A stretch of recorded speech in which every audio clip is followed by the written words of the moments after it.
Assalamu alaikum wa rahmatullahi wa barakatuh. Lónìí inshallah ta'ala, ohun tá máa ṣàgbéyẹ̀wò rẹ̀ ní ad-dama'ir, àwọn arọ́pò ọ̀rọ̀ orúkọ. Gẹ́gẹ́ bá ṣe mọ̀ pé àwọn arọ́pò orúkọ la máa ń lò láti fi rọ́pò orúkọ ọ̀rọ̀ orúkọ nínú gbólóhùn. Àwọn arọ́pò orúkọ yìí ó wá ní àwọn àlàyé nú. A máa ṣe díẹ̀díẹ̀ tí tá fi parí rẹ̀ inshallah ta'ala. Ad-dama'ir, àwọn arọ́pò ọ̀rọ̀ orúkọ. Fahiya ala qismain, àwọn arọ́pò orúkọ yìí wọ́n pín sí ìpín méjì. Dama'iru raf'i wa dama'iru nasb. Àwọn arọ́pò orúkọ tí máa ń wà láàyè ẹ̀wọ̀ rọ́fù ní ìpín alákọ̀ọ́kọ́. Ìpín alákọ̀ọ́kọ́ ẹlẹ́. Ìpín ẹlẹ́kejì lélẹ̀. Dama'iru raf'i, àwọn arọ́pò orúkọ tí máa ń wà láàyè ẹ̀wọ̀ rọ́fù, tí máa ń wà láàyè ẹni tí ó ṣiṣẹ́ òní jẹ́ bẹ́yìn. Mátàlá kí n sọ wípé ó ti dé. Ta ló dé? Ó tí mo lò yẹn. Ó yẹn mo ti fi rọ́pò orúkọ ẹnìkan. Táàmù. Ó ti dé. Tí bá ní Ahmadu ti dé, orúkọ èèyàn nìyẹn. A mọ̀ yẹn. Ṣùgbọ́n mi ò fẹ́ lo orúkọ Ahmad, mi ò fẹ́ dárúkọ ẹni tí ó ṣiṣẹ́. Mo wá rọ́pò ẹ̀ pẹ̀lú arọ́pò orúkọ. Ó ti dé. Ó ti dé ń bẹ̀ yẹn. Ó yẹn arọ́pò orúkọ ni tó wà láàyè ẹni tí ó ṣiṣẹ́. So lábẹ́ ìsọ̀rí yìí ló máa wà ní tiẹ̀. Ẹlẹ́ẹ̀kejì ni dama'iru nasb, arọ́pò orúkọ tí máa wà láàyè ẹni tí iṣẹ́ dálé lórí. Òun ló máa fara gba iṣẹ́ yẹn. Mátàlá báyìí sì kí n sọ pé Ahmadu na Zaidu. Mi ò wá fẹ́ lo Zaidu, mi ò fẹ́ dárúkọ Zaidu. Màá fẹ́ mú arọ́pò orúkọ kan wá ní. Ṣùgbọ́n arọ́pò orúkọ yẹn ó gbọ́dọ̀ jẹ́ arọ́pò orúkọ tí máa wà láàyè wọ nasibu tí ì ṣe rọ́fọ́n lórí pé òun ló fara gba iṣẹ́ yẹn. Tó máa sọ pé Ahmadu na ó nà án gẹ́gẹ́ bí àgbékalẹ̀ ti Yorùbá wa ní. Ahmadu nà án yẹn òun ni damiru nasb, arọ́pò orúkọ tí ó wà láàyè ẹni tí ó fara gba iṣẹ́, ẹni tí iṣẹ́ dárí lórí. Òrùpa gẹ́tẹ̀ bẹ́ẹ̀. Náà àwọn méjì náà wọ́n tún wá pín sí àwọn ìsọ̀rí ní èdè Lárúbáwá ni ò kì í ṣe èdè Yorùbá wa. Èdè Yorùbá wa báyìí nísìn bó ṣe wà náà nìyẹn. Ó nà án, ó ti dé. Ṣùgbọ́n èdè Lárúbáwá ẹ mọ̀ pé òun yàtọ̀ ní tiẹ̀. Náà eléyìí tún pín sí ìpín méjì. Ìpín alákọ̀ọ́kọ́ ni dama'iru raf'i al-munfasil, àwọn arọ́pò orúkọ tí máa ń dá dúró fúnra rẹ̀. Òun ò ní so papọ̀ mọ́rọ̀ tiẹ̀, òun máa dá wà. Gẹ́gẹ́ bí huwa tá máa ń lò fún ọkùnrin kan tí ò sí ń bí. Huwa yadhabu, ó ń bọ̀. Huwa ya'ti, huwa ya'kulu, ó ń jẹun. Ó yẹn huwa. Òun tiẹ̀ òun máa ń dá wà ní, òun èso wà pọ̀ mọ́rọ̀ tiẹ̀. Bí ṣe máa ń wà nìyẹn. Huma àti bẹ́ẹ̀ bẹ́ẹ̀ lọ. Ìpín ẹlẹ́ẹ̀kejì bẹ́ẹ̀ ni dama'iru raf'i al-muttasil, àwọn arọ́pò orúkọ tí máa ń so papọ̀ mọ́rọ̀, àwọn ò lè dá dúró fúnra wọn ti wọn. Gẹ́gẹ́ bí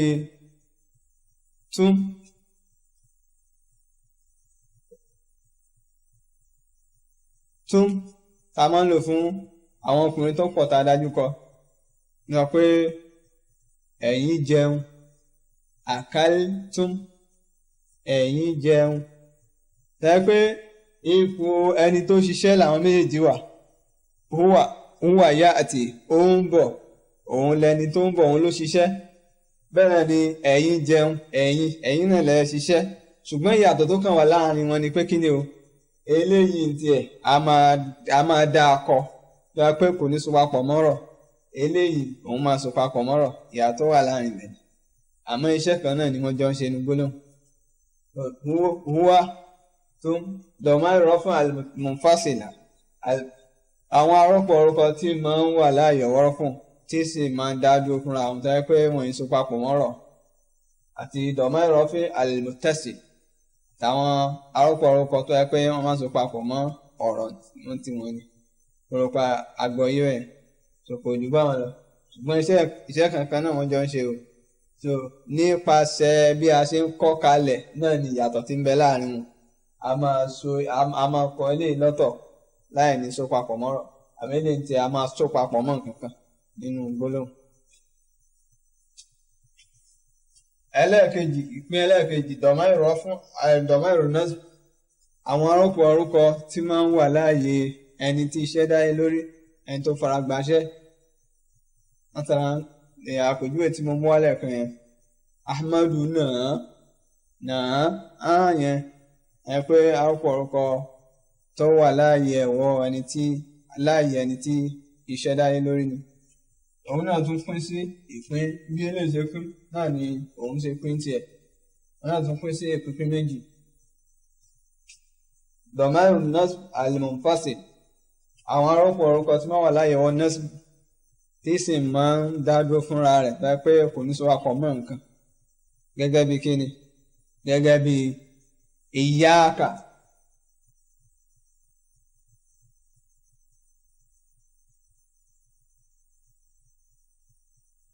iyyaka ayata manka iyyaka na'budu wa iyyaka nasta'in ìrẹ́lá máa sì ọ̀dọ̀ rẹ̀ náà láti máa wá ìrànlọ́wọ́ ẹ̀rí pé tábà lọ́wọ́ inú Kùránì ẹ̀rí pé iyyaka yẹn wọ́n dá akọ ni kò so papọ̀ mọ́ nǹkan yálà ń tó ṣáwájú rẹ̀ àbí ń tó wá lẹ́yìn rẹ̀ kò so papọ̀ mọ́ nǹkan wọ́n dá akọ ni. dọ̀máìrù nasb al-munfasil nìyẹn dọ̀míìrù nasb al-munfasil àrọ́pò orúkọ tó wà láàyè ẹni tí ó fara gbaṣẹ́ tó gbaṣẹ́ yẹn al-munfasil tí ó dádúró fúnra ẹ̀ tí ò so papọ̀ mọ́ nǹkan. ẹlẹ́ẹ̀kejì ni dọ̀máìrù nasb al-muttasil arọ́pò orúkọ tí máa wà láàyè ẹni tí ó fara gbaṣẹ́ ṣùgbọ́n òun tiẹ̀ ní máa so papọ̀ mọ́rọ̀ gẹ́gẹ́ bí kíni gẹ́gẹ́ bí wọ́n nà án tí mo wí lẹ́ẹ̀kan hu